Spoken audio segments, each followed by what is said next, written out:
Look at him, staring at the Black Widow again.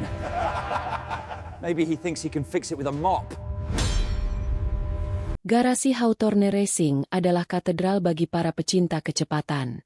Tempat itu bukan sekadar bengkel, itu adalah museum hidup. Mobil-mobil Aston Martin DBR1 dan Jaguar D-Type yang legendaris berbaris rapi, dirawat oleh para mekanik terbaik di Inggris. Tempat ini adalah simbol prestise, kekuatan, dan warisan balap Inggris. Dan di dasar piramida sosial itu, ada Bima. Bima tiba di Inggris dengan mimpi sederhana, mengumpulkan cukup uang untuk membuka bengkelnya sendiri di kampung halaman. Dia adalah seorang mekanik brilian, tetapi ijazahnya dari sekolah teknik di Pasuruan tidak ada artinya di sini. Satu-satunya pekerjaan yang bisa ia dapatkan di tempat bergengsi seperti Hawthorne adalah sebagai petugas kebersihan.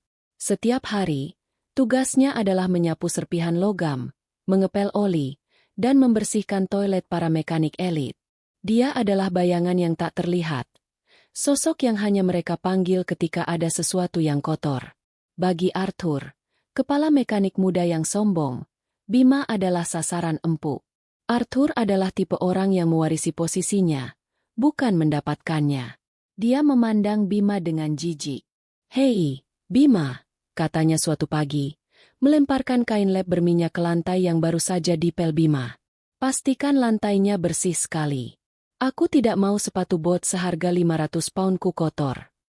Bima hanya mengangguk, mengambil kain lap itu tanpa berkata-kata. Dia tahu posisinya. Dia di sini bukan untuk berdebat. Dia di sini untuk bekerja, mengamati, dan belajar. Dia menyerap setiap suara mesin, setiap percakapan teknis, setiap putaran kunci pas. Dia mungkin seorang petugas kebersihan di mata mereka, tetapi di dalam benaknya, dia adalah seorang siswa di sekolah teknik terbaik di dunia. Dia mempelajari cara mereka mendiagnosis masalah, cara mereka menyetel karburator, dan cara mereka gagal. Dan mereka sering gagal, terutama pada satu mobil. Di sudut tergelap garasi, ditutupi terpal abu-abu yang berdebu, duduklah sebuah anomali. Itu bukan mobil yang berkilau seperti yang lain. Itu adalah Hawthorne H1, atau seperti yang dikenal oleh staf, The Black Widow, si janda hitam. Mobil itu adalah prototipe unik dari akhir tahun 60-an. Sebuah upaya ambisius dari pendiri garasi untuk menciptakan mobil balap Inggris murni. Mobil itu indah, dengan lekukan agresif dan warna hitam pekat yang seolah menyerap cahaya. Tapi mobil itu juga jahat. Mesin V12 eksperimentalnya sangat bertenaga, namun tidak stabil. Mobil itu terkenal, menggigit, pengemudinya. Pembalap uji pertamanya tewas dalam kecelakaan di Silverstone. Yang kedua menderita luka bakar parah.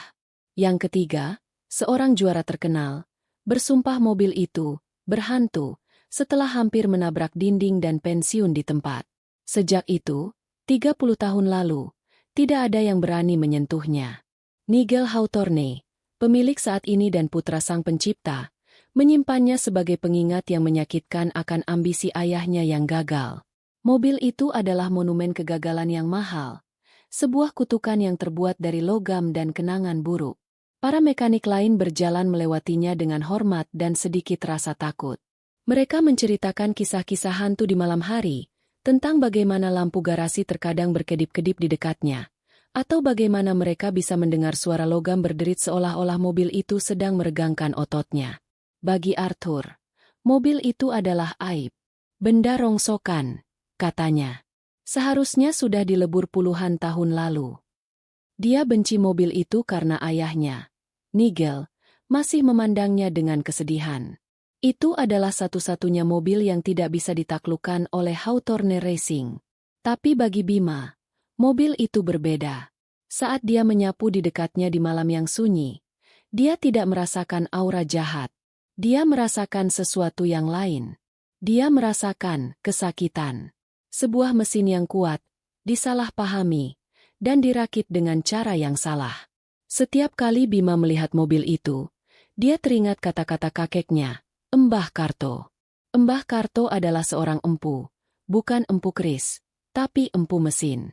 Di bengkelnya yang sederhana di desa, Dia bisa menghidupkan kembali traktor peninggalan Belanda atau sepeda motor yang telah terendam banjir. Mesin itu punya jiwa, Bima, kata Mbah Karto sambil menyerahkan kunci pas yang berat.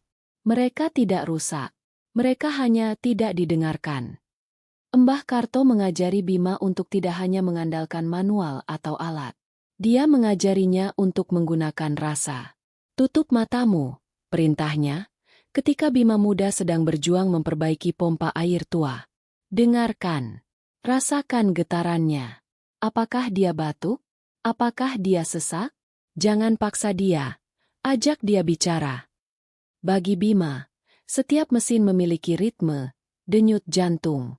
Dan, The Black Widow, memiliki ritme yang paling menyedihkan yang pernah dia dengar. Itu adalah detak jantung yang tidak teratur. Sebuah simfoni yang sumbang. Dia bisa mendengarnya bahkan dari seberang ruangan. Suatu malam, lama setelah semua mekanik pulang, Bima memberanikan diri. Dia meletakkan pelnya dan perlahan-lahan mendekati mobil itu. Debu tebal menyelimutinya. Dengan jari-jarinya yang kapalan, dia menyentuh spatbor logam yang dingin. Dia menutup matanya, persis seperti yang diajarkan Mbah Karto. Dia menarik napas dalam-dalam, mengabaikan bau debu dan berfokus pada bau samar oli tua dan bensin basi. Dia menempelkan telinganya ke kap mesin. Tentu saja, tidak ada suara. Tapi Bima sedang mendengarkan keheningan. Dia merasakan ketegangan pada logam, kesalahan dalam perakitan. Dia bisa merasakan di mana letak luka itu. Itu bukan kutukan. Itu adalah kesalahan desain yang fatal. Sesuatu yang sangat jelas baginya, tetapi terlewatkan oleh para insinyur Inggris yang angkuh puluhan tahun lalu. Dia berdiri di sana selama hampir 1 jam, tangannya menempel di logam dingin, pikirannya memetakan setiap kabel dan piston. Aku mendengarmu, bisiknya dalam bahasa Jawa. Kamu tidak jahat. Kamu hanya kesepian. Keadaan di Hawthorne Racing sedang tegang. Sebuah majalah balap klasik bergengsi mengumumkan, Goodwood Revival, tahun ini akan memiliki tema khusus, prototipe yang hilang. Mereka secara khusus menyebut, The Black Widow, milik Hawthorne, menantang garasi itu untuk akhirnya membuktikan apakah mobil itu legenda atau hanya kegagalan besar. Nigel Hawthorne, sang pemilik, merasakan tekanan itu. Ini adalah kesempatan untuk membersihkan nama ayahnya atau mempermalukan warisannya selamanya. Dia mengadakan pertemuan darurat. Aku ingin mobil itu berjalan, katanya kepada tim mekaniknya. Aku tidak peduli biayanya. Arthur, pimpin tim. Buat mobil itu hidup. Wajah Arthur memucat. Ini adalah tugas yang mustahil. Menghidupkan mesin yang sudah 30 tahun mati adalah satu hal. Menghidupkan mesin terkutuk yang membunuh pengemudinya adalah hal lain. Tapi, Tuan Hawthorne, Arthur memulai. Risikonya sistem bahan bakarnya tidak stabil. Pengapiannya. Aku tidak mau dengar alasan, bentak Nigel. Aku ingin mendengar raungan V12 itu. Atau kalian semua bisa mencari pekerjaan baru. Tim itu mulai bekerja dengan enggan. Mereka mendekati mobil itu seolah-olah itu adalah bom yang belum meledak. Mereka memeriksa manual aslinya, menggelengkan kepala melihat desain yang rumit dan tidak lazim. Bima mengamati dari jauh sambil menyapu, mendengarkan frustrasi mereka. Saluran bahan bakarnya mimpi buruk, keluh seorang mekanik. Dan lihat pengapiannya. Siapa yang merancang ini? Bima tahu persis siapa. Dia telah mempelajarinya dalam diam. Sang perancang adalah seorang jenius, tetapi dia terlalu fokus pada tenaga mentah sehingga dia melewatkan harmoni dasar. Dia telah menciptakan monster yang kuat, tetapi dia lupa memberinya hati yang stabil. Bima melanjutkan pekerjaannya, menyapu di sekitar tim yang sedang bekerja, mengumpulkan baut-baut yang mereka jatuhkan, dan mendengarkan setiap keluhan mereka. Setiap keluhan mengkonfirmasi apa yang sudah dia ketahui. Setelah seminggu bekerja keras, mengganti selang yang sudah rapuh, membersihkan tangki bahan bakar, dan memeriksa kabel, tibalah hari upaya pertama. Arthur ingin terlihat mengesankan di depan Nigel, mengumpulkan semua orang. Bima berdiri di belakang, di dekat tempat sampah. nyaris tak terlihat. Baiklah, kata Arthur dengan percaya diri yang dipaksakan. Mari kita dengar dia bernyanyi. Dia masuk ke kokpit yang sempit. Para mekanik lain berdiri di belakang alat pemadam api. Wajah mereka tegang. Arthur memutar kunci kontak. Ada suara klik. Lalu suara starter yang berat dan enggan berputar. WHRR, WHRR. Mesin bergetar hebat. Arthur memompa gas. WHRR. Tiba-tiba, terdengar suara batukan keras dari karburator. Api biru menyembur keluar dari saluran masuk udara, diikuti oleh suara ledakan keras. Bang! Asap hitam tebal memenuhi garasi. Arthur berteriak kaget dan melompat keluar dari mobil, menepuk-nepuk alisnya yang sedikit hangus. Garasi itu sunyi senyap. Hanya terdengar suara tetesan oli dan desis sisa api. Mobil itu kembali diam, seolah mencibir mereka. Nigel Hawthorne membanting papan klipnya ke meja. Gagal total, Arthur. Benar-benar gagal total. Teriaknya sebelum pergi dengan marah. Para mekanik lain menghindari kontak mata dengan Arthur. Dipermalukan dan marah, Arthur mencari kambing hitam. Matanya tertuju pada Bima, yang sedang diam-diam mengambil alat pemadam api yang terguling. Apa yang kau lihat? Hah? Bentak Arthur. Ini semua salahmu. Kau pasti membawa sial di tempat ini dengan tahayul bodohmu itu. Keluar. Ambil pelmu dan keluar. Bima tidak berkata apa-apa. Dia hanya menatap Arthur. Lalu ke mobil itu. Mobil itu seolah berbisik. Bukan begitu caranya. Bima mengangguk kecil, mengambil embernya, dan berjalan keluar. Tawa cemoohan Arthur yang tertahan mengikuti langkahnya. Bima tidak bisa tidur malam itu. Suara ledakan itu, kemarahan di mata Arthur, dan keputusasaan di wajah Nigel Hawthorne terus berputar di kepalanya. Tapi yang paling jelas adalah suara, jeritan, mesin itu. Itu bukan raungan. Itu jeritan kesakitan. Dia tahu apa yang salah. Dia tahu persis apa yang salah. Itu bukan hanya soal bahan bakar atau pengapian. Itu adalah urutan dari semuanya. Itu adalah ketidakseimbangan fundamental dalam timing katup. Sesuatu yang tidak akan pernah ditemukan oleh manual. Itu adalah sesuatu yang hanya bisa dirasakan. Keesokan paginya, Bima melakukan sesuatu yang belum pernah dia lakukan sebelumnya. Dia meletakkan pelnya. Dia berjalan melewati para mekanik yang sedang murung, melewati Arthur yang sedang menelepon pemasok suku cadang dengan marah, dan langsung mengetuk pintu kantor Nigel Hawthorne. Nigel mendongak, terkejut. Apa? Aku sibuk. Bima menelan ludahnya. Jantungnya berdebar kencang. Tuan Hawthorne, katanya. Aksennya kental namun suaranya tegas. Tentang Black Widow. Nigel mengerutkan kening. Apa urusannya denganmu? Apa ada tumpahan oli lagi? Bukan, Tuan. Bima menarik napas dalam samar. Saya tahu cara menghidupkannya. Terjadi keheningan yang panjang. Nigel menatap Bima, lalu tertawa. Itu bukan tawa yang ramah. Kamu petugas kebersihan. Apa yang kamu tahu? Kamu akan memperbaikinya dengan air sabun. Saya seorang mekanik, Tuan, kata Bima pelan.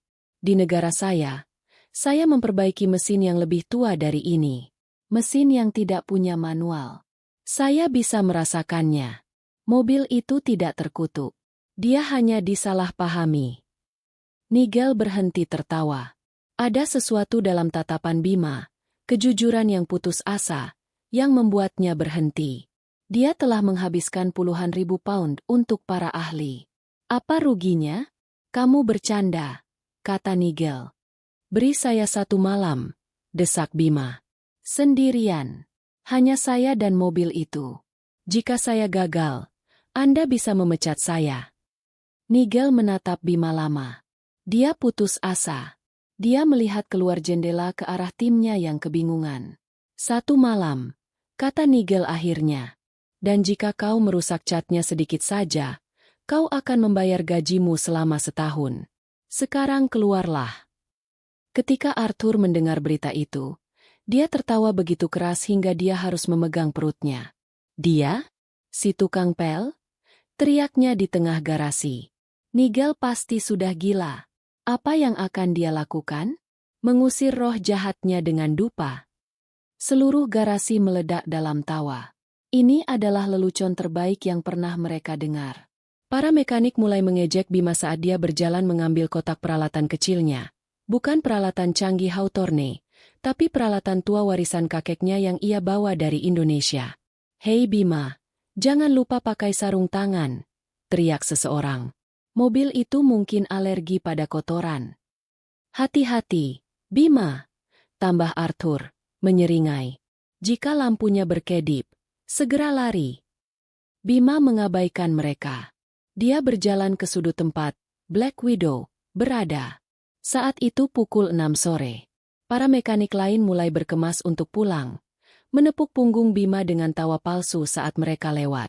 "Semoga berhasil, kawan," kata mereka, tidak bersungguh-sungguh.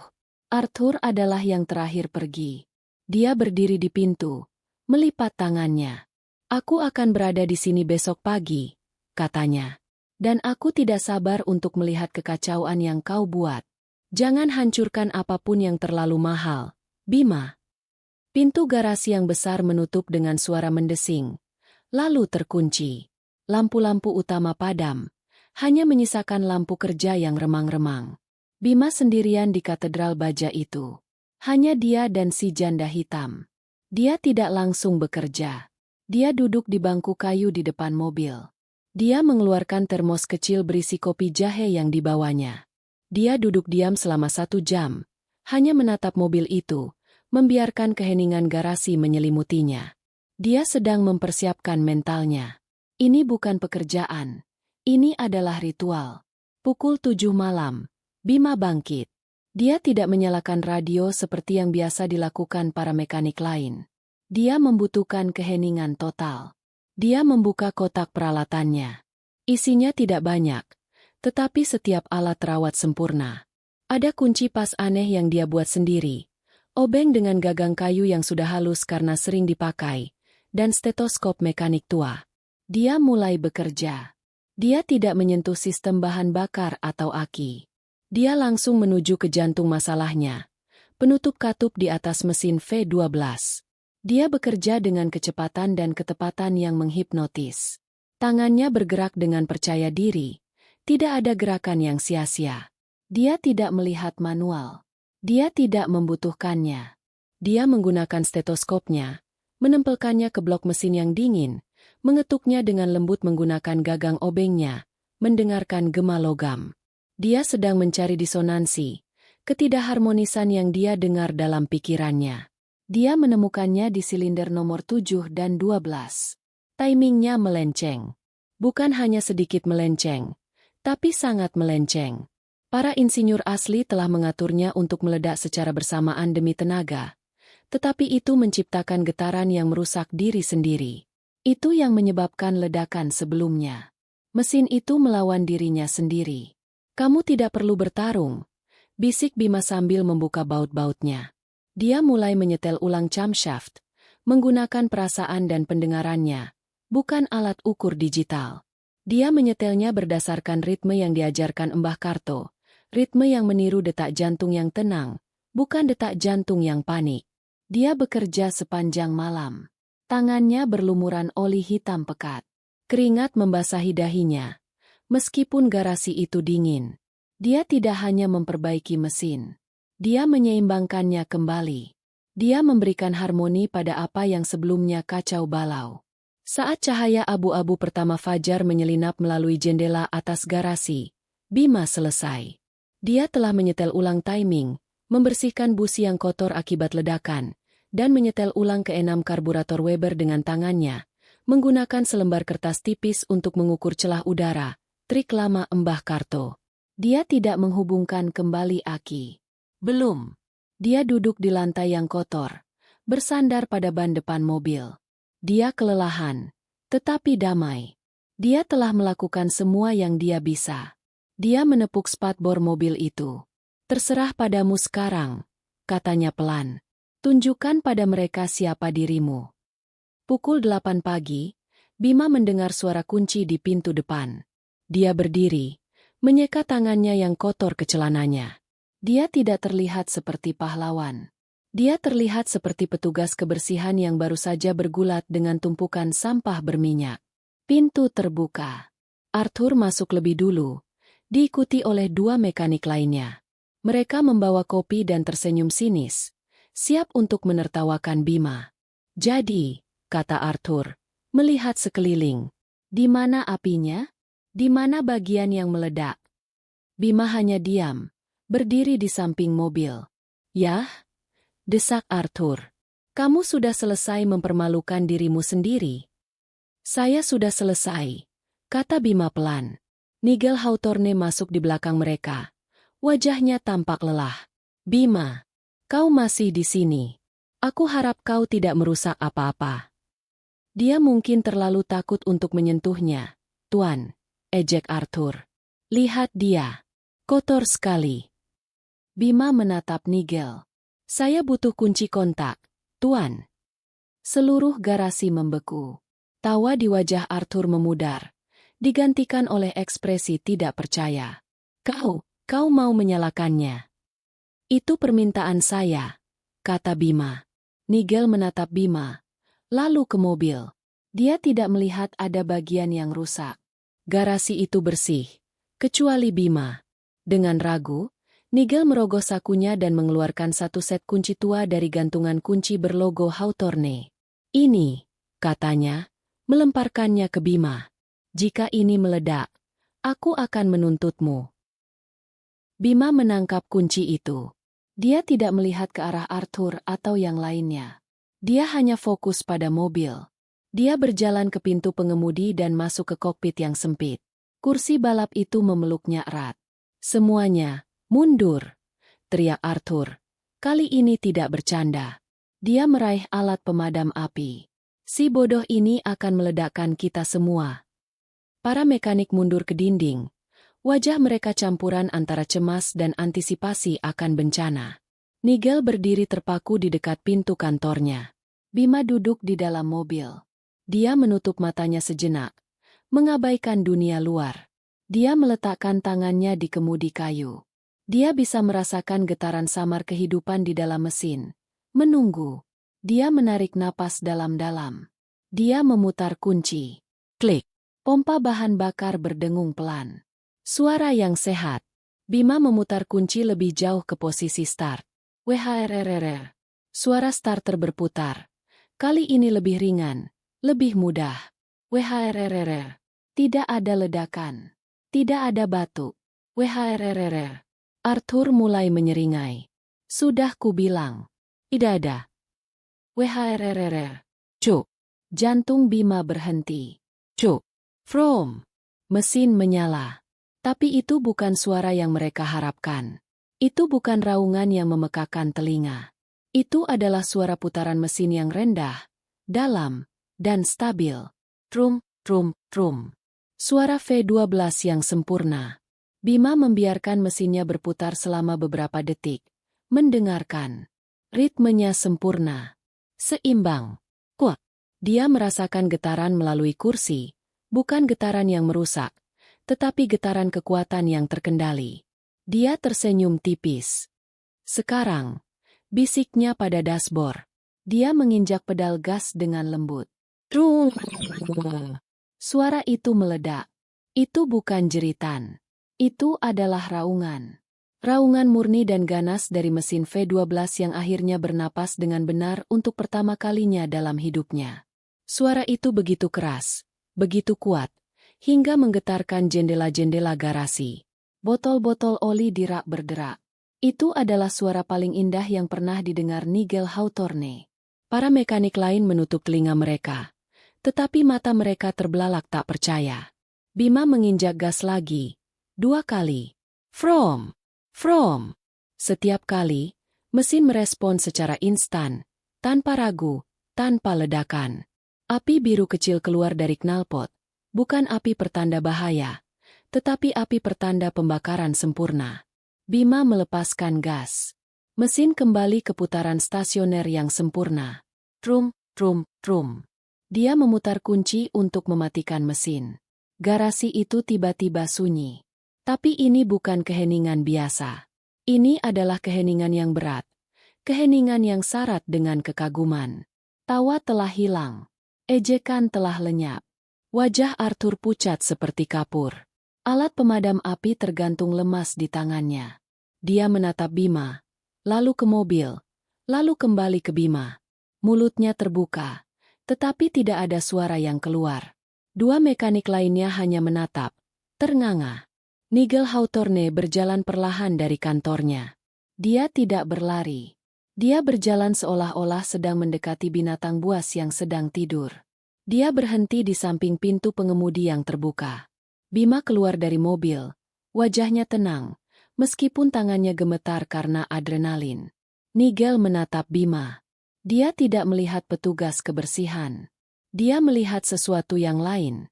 3 tim insinyur, kata Nigel. Suaranya serak karena emosi. Puluhan ribu pound. 30 tahun dan tidak ada yang bisa melakukannya. Dia menunjuk ke mesin yang sekarang berdetak pelan karena panas. Bagaimana? Bagaimana kau tahu? Bima menyeka oli di pipinya. Anda tidak mendengarkannya, kata Bima sederhana. Kalian semua mencoba memaksanya. Tapi mesin ini, dia punya kemauan sendiri. Timingnya salah. Ritmenya kacau. Saya hanya menyeimbangkannya. Arthur akhirnya menemukan suaranya. Mustahil, katanya. Suaranya lemah. Kami memeriksa timing. Manualnya bilang. Manualnya salah. Potong Bima. Manual itu ditulis oleh orang yang menciptakan masalahnya. Saya tidak membaca manual. Saya mendengarkan mobilnya. Nigel menatap Arthur dengan tatapan dingin, lalu kembali ke Bima. Dia melihat tangan Bima yang kapalan dan kotor, dan kotak peralatan tuanya yang tergeletak di lantai. Dia tiba-tiba teringat lelucon Arthur kemarin. Kau bilang dia akan menggunakan dupa, kata Nigel pelan kepada Arthur. Sepertinya sihirnya berhasil. Nigel berbalik sepenuhnya menghadap Bima. Siapa namamu? Tanyanya. Seolah baru pertama kali bertemu Bima. Bima, Tuan. Bima Prayoga. Yah, Bima Prayoga, kata Nigel. Pekerjaanmu sebagai petugas kebersihan sudah selesai. Jantung Bima mencelos. Dia akan dipecat karena melanggar aturan. Tuan, saya. Selesai, lanjut Nigel. Karena mulai sekarang, kau adalah kepala mekanik proyek Black Widow. Kau tidak akan menyapu lantai lagi. Kau akan membuat mobil ini siap untuk Godward. Keheningan di garasi semakin pekat. Arthur tampak seperti baru saja ditinju. Tuan, Anda tidak bisa serius. Dia apa, Arthur? Balas Nigel. Seorang petugas kebersihan? Dia baru saja melakukan apa yang timmu yang bergaji mahal katakan tidak mungkin. Dia menghidupkan kutukan itu. Nigel menoleh ke Bima. Gajimu naik 3 kali lipat. Kau akan melapor langsung kepadaku. Dan kau, katanya, menunjuk Arthur. Kau akan memberikan Bima apapun yang dia butuhkan. Kopi, alat, atau jika dia memintamu untuk mengepel oli, kau akan mengepelnya. Apakah aku sudah jelas? Arthur, merah padam karena malu dan marah, hanya bisa mengangguk kaku. Ya, Tuan Hawthorne. Bima menatap Nigel, lalu ke mobil. Terima kasih, Tuan. Suatu kehormatan. Transformasi itu terjadi seketika. Bima diberi seragam mekanik baru berwarna merah marun khas Hawthorne. Seragam yang sama dengan Arthur. Dia diberi ruang kerjanya sendiri di sudut, tepat di sebelah Black Widow. Hari-hari pertama terasa canggung. Para mekanik lain, yang kemarin menertawakannya, sekarang harus mendatanginya untuk meminta arahan. Bima, kata salah satu dari mereka. Kau ingin kami memeriksa rem atau suspensi dulu? Bima, yang pada dasarnya rendah hati, tidak membiarkan kekuasaan itu mengubahnya. Kita periksa bersama, katanya. Mobil ini membutuhkan lebih dari 1 pasang telinga. Dia mulai memimpin tim dengan cara yang belum pernah mereka lihat. Dia tidak berteriak atau memberi perintah seperti Arthur. Dia bertanya, Dia mendengarkan. Dia mengajari mereka untuk merasakan mobil. Jangan hanya kencangkan bautnya, katanya kepada mekanik yang lebih muda. Rasakan ulirnya. Rasakan logamnya. Dia akan memberitahumu kapan harus berhenti. Mereka mengira dia aneh. Tapi mereka tidak bisa membantah hasilnya. Di bawah arahannya, mereka membongkar seluruh mobil dan merakitnya kembali. Bima menemukan lebih banyak kesalahan kecil, ketidakseimbangan pada poros penggerak, pengaturan suspensi yang terlalu kaku, yang semuanya berkontribusi pada reputasi jahat mobil itu. Arthur adalah yang paling menderita. Dia diturunkan menjadi asisten Bima dalam proyek ini. Dia harus menyerahkan kunci pas, membersihkan suku cadang, dan menyaksikan dalam diam saat tukang pel itu memerintahkan timnya. Selama seminggu, Arthur nyaris tidak berbicara. Dia bekerja dengan kemarahan yang tertahan. Suatu sore, ketika Bima sedang menyetel karburator, Arthur menjatuhkan kunci pas yang berat ke lantai. "Sialan!" teriak Arthur. "Aku tidak bisa melakukan ini." Bima berhenti bekerja dan menatapnya. "Apa masalahmu, Arthur?" "Masalahku." Arthur menunjuk Bima. Kamu masuk ke sini, bertingkah seperti semacam penyihir mesin, dan membuatku terlihat seperti orang bodoh. Aku telah berlatih di sekolah terbaik. Kamu berlatih, kata Bima tenang. Tapi kamu tidak belajar. Kamu membaca buku. Tapi kamu tidak mendengarkan. Mobil itu mencoba memberitahumu bahwa dia kesakitan, dan kamu terus memaksanya. Arthur terdiam. Dia melihat ke Black Widow, yang sekarang terlihat lebih ramping dan lebih hidup daripada sebelumnya. Aku minta maaf, gumam Arthur, begitu pelan hingga Bima nyaris tidak mendengarnya. Bima mengangguk. Jangan minta maaf padaku. Minta maaf padanya, kata Bima sambil menepuk badan mobil. Sekarang, tolong ambilkan saya kunci pas 12 mm. Kita punya banyak pekerjaan. Setelah 3 minggu bekerja tanpa henti, mobil itu siap. Bukan hanya mesinnya yang hidup, tetapi seluruh mobil telah dilahirkan kembali. Cat hitamnya mengkilap di bawah lampu, rem dan suspensi baru, dan mesinnya berputar seperti jam Swiss yang bertenaga roket. Nigel Hawthorne membawa seorang pembalap uji profesional. Seorang pria veteran bernama Jenkins, yang cukup tua untuk mengingat reputasi asli mobil itu.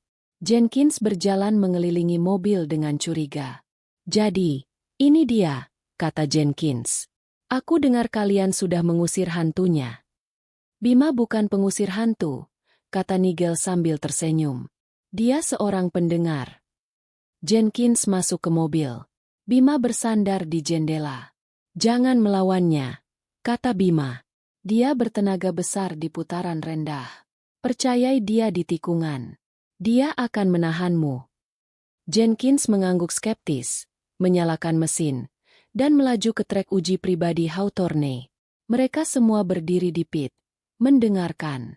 Raungan V12 menggema di antara pepohonan. Mobil itu melesat melewati garis lurus. Suaranya jernih dan kuat. Lalu mobil itu memasuki tikungan tajam pertama, titik di mana mobil itu biasanya kehilangan kendali. Mobil itu melewatinya dengan mulus. Jenkins melewatinya lagi, lebih cepat, dan lagi. Mobil itu seimbang sempurna. Setelah 10 putaran, Jenkins kembali ke pit. Dia mematikan mesin dan duduk diam sejenak. Dia melepas helmnya. Wajahnya tidak pucat karena takut. Dia tersenyum lebar. Nigel, kata Jenkins, ayahmu bukan orang gila. Dia seorang jenius.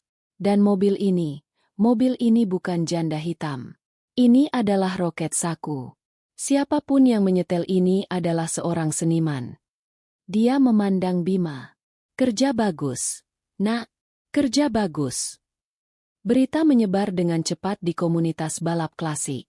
Black Widow hidup kembali. Undangan resmi untuk Goodwood Revival tiba. Hawthorne Racing menjadi pusat perhatian. Tim bekerja siang malam untuk mempersiapkan mobil itu. Bima hampir tidak tidur. Dia terus-menerus memeriksa ulang setiap mur dan baut. Dia tidak akan membiarkan kegagalan terjadi. Arthur, yang secara mengejutkan telah berubah sikap, bekerja sama dengannya. Dia telah melihat apa yang bisa dilakukan Bima, dan rasa irinya telah berubah menjadi rasa hormat yang enggan. Pengaturan bahan bakarmu gila, kata Arthur. Tapi berhasil. Itu bukan gila, kata Bima sambil tersenyum. Itu hanya bahasa Jawa. Hari keberangkatan tiba. Mobil itu dimuat ke trailer yang tertutup. Bima, mengenakan jaket tim Hawthorne, naik ke truk bersama Arthur dan tim lainnya. Saat mereka pergi, Bima melihat kembali ke garasi. Sudah lama sekali rasanya sejak dia memegang sapu pel. Perjalanan itu sunyi. Mereka semua tahu apa yang dipertaruhkan. Ini bukan hanya tentang satu mobil. Ini tentang warisan 30 tahun. Bima melihat keluar jendela, ke pedesaan Inggris yang hijau. Dia memikirkan Mbah Karto. Dia berharap kakeknya bisa melihatnya sekarang. Goodwood Revival adalah pemandangan yang luar biasa. Itu adalah perjalanan kembali ke masa lalu. Semua orang mengenakan pakaian vintage. Udara dipenuhi dengan bau bensin Brockton tinggi dan suara mesin-mesin tua yang legendaris. Ketika trailer Hawthorne dibuka dan The Black Widow didorong keluar, kerumunan penonton terdiam. Para jurnalis dan tim saingan berkumpul. Mereka datang untuk melihat kutukan itu. Itu dia, bisik seseorang. Mereka benar-benar membawanya. Lihat catnya. Cantik sekali. Aku bertaruh mobil itu tidak akan menyelesaikan satu putaran pun, kata seorang mekanik dari tim saingan, cukup keras agar Bima bisa mendengarnya. Bima mengabaikannya. Dia dan timnya mulai melakukan pemeriksaan terakhir. Arthur bertindak sebagai tameng, menjauhkan jurnalis yang penasaran. Tolong beri kami ruang, katanya tegas. Nigel Hawthorne berdiri di samping, tersenyum bangga. Jenkins, sang pembalap, sudah mengenakan seragam balapnya, tampak tenang.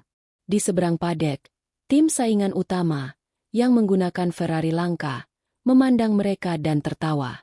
Mereka menepuk-nepuk mobil mereka yang berkilau.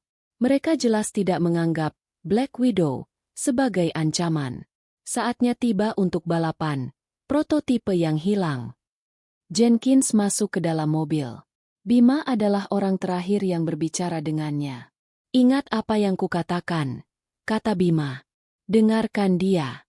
Dia akan memberitahumu apa yang dia butuhkan. Jenkins mengangguk. Aku percaya padamu, Bima. Dan aku percaya padanya. Bima menyalakan mesin. Raungan V12 yang telah disetel dengan sempurna membelah udara sore. Kali ini, tidak ada yang tertawa. Tim Ferrari di sebelah mereka berhenti tersenyum. Suara mesin, Black Widow, terdengar lebih dalam, lebih marah daripada mesin mereka. Mobil-mobil berbaris di grid. Black Widow berada di posisi tengah. Bendera diturunkan. Raa aurur. Mobil-mobil melesat. Ferrari itu melaju cepat. Begitu pula Jaguar lainnya. Black Widow memulai dengan sedikit lambat. Jenkins merasakannya. Dia tidak memaksanya. Ayo, ayo, gumam Nigel, mengepalkan tangannya. Di putaran pertama, Jenkins berada di posisi kelima. Ferrari dan Maserati memimpin. Di trek lurus, Black Widow tampak kesulitan mengimbangi. Tim Ferrari di pit tertawa dan saling memberi tos. Lihat, teriak mekanik mereka. Kutukan itu lambat. Arthur menatap Bima dengan cemas. Bima. Bima tidak melihat mobilnya. Dia memejamkan mata, mendengarkan gema mesin saat melewati tribun. Dia sedang pemanasan, kata Bima tenang. Sekarang dia siap. Seolah-olah Jenkins mendengarnya. Di putaran kedua, dia mulai menekan. Di tikungan tajam di mana dulu mobil itu hampir membunuh pengemudinya, Jenkins tidak mengerem. Dia masuk, dan berkat keseimbangan sempurna yang diciptakan Bima, mobil itu menempel di aspal seperti lem. Dia melewati Maserati. Di putaran ketiga, dia berada di belakang Ferrari. Di trek lurus, Ferrari lebih cepat. Tapi di tikungan, Black Widow adalah monster. Jenkins menyalipnya dari sisi dalam di tikungan yang mustahil. Sekarang dia memimpin. Selama 10 putaran berikutnya, itu bukan balapan. Itu adalah pertunjukan. Jenkins dan Black Widow menari di trek. Mereka bergerak sebagai satu kesatuan. Mobil itu melakukan persis seperti yang dikatakan Bima, bertenaga di putaran rendah, stabil di tikungan. Tim Ferrari di pit terdiam. Seluruh penonton di Goodwood berdiri, bersorak untuk mobil hitam yang telah bangkit dari kematian. Jenkins melewati garis finish, unggul 10 detik penuh dari mobil di posisi kedua. Dia telah menghancurkan rekor putaran untuk prototipe pra 1970. Di padek Hawthorne, terjadi kekacauan. Nigel Hawthorne menangis, memeluk mekaniknya. Arthur mengangkat Bima ke udara sambil berteriak. Tawa akhirnya kembali ke garasi Hawthorne, tapi kali ini, itu adalah tawa kebahagiaan. Jenkins memarkir mobil di lingkaran pemenang. Dia keluar, bertepuk tangan. Ketika Bima dan Nigel berlari ke arahnya, Jenkins mengabaikan Nigel dan langsung menghampiri Bima. Dia melepas sarung tangannya dan menjabat tangan Bima. "Tuan Prayoga," kata Jenkins dengan hormat. "Itu bukan mobil. Itu adalah mahakarya. Sebuah kehormatan bisa mengendarainya." Para jurnalis mengerumuni mereka, tetapi mereka tidak mendorong ke arah Jenkins atau Nigel. Mereka mendorong ke arah Bima. "Siapa Anda?" teriak seorang reporter BBC. "Bagaimana Anda melakukannya?" Bima, yang kewalahan, hanya tersenyum. "Saya hanya mendengarkan," katanya. Kemenangan itu menjadi berita utama di setiap majalah otomotif. Kutukan terpatahkan. Keajaiban mekanik Indonesia menghidupkan Black Widow. Dari tukang pel menjadi master. Kembali ke garasi Hawthorne minggu berikutnya. Suasananya telah berubah selamanya. Mobil itu diparkir di tengah garasi, di tempat yang seharusnya, berkilau di bawah piala kemenangannya. Arthur sedang mengepel tumpahan oli di bawah mobil. Dia telah kehilangan taruhan dengan mekanik lain dan harus melakukan tugas kebersihan selama seminggu. Bima berjalan melewatinya, membawa cetak biru. "Pekerjaan bagus, bos," kata Arthur sambil tersenyum dari lantai. Dia tidak mengatakannya dengan sarkasme. Dia bersungguh-sungguh. Bima berhenti dan menatap Arthur. Dia tersenyum. "Kau melewatkan satu titik di sana," katanya, menunjuk ke noda kecil. Arthur tertawa. "Ya, Tuan Prayoga." Bima tidak pernah kembali ke Indonesia untuk membuka bengkelnya. Nigel Hawthorne menjadikannya mitra junior di garasi. Hawthorne Racing menjadi Hawthorne Prayoga Restorations. Mereka tidak hanya merestorasi mobil. Mereka mendengarkannya. Reputasi garasi itu melonjak. Orang-orang dari seluruh dunia membawa mobil-mobil mereka yang mustahil ke Bima. Pria yang datang ke Inggris dengan mimpi sederhana kini telah mengubah wajah dunia balap klasik. Tawa cemoohan di garasi Inggris itu telah lama hilang. Tawa itu telah digantikan oleh suara mesin yang disetel dengan sempurna. Dan di antara semua mekanik di Inggris, kini ada satu nama yang dihormati di atas yang lain. Nama seorang TKI yang rendah hati yang tahu bahwa setiap mesin, tidak peduli seberapa terkutuknya, hanya perlu seseorang untuk mendengarkan. Bima telah membuktikan bahwa keahlian sejati tidak mengenal paspor, dan sihir sejati terletak pada kesabaran untuk mendengarkan.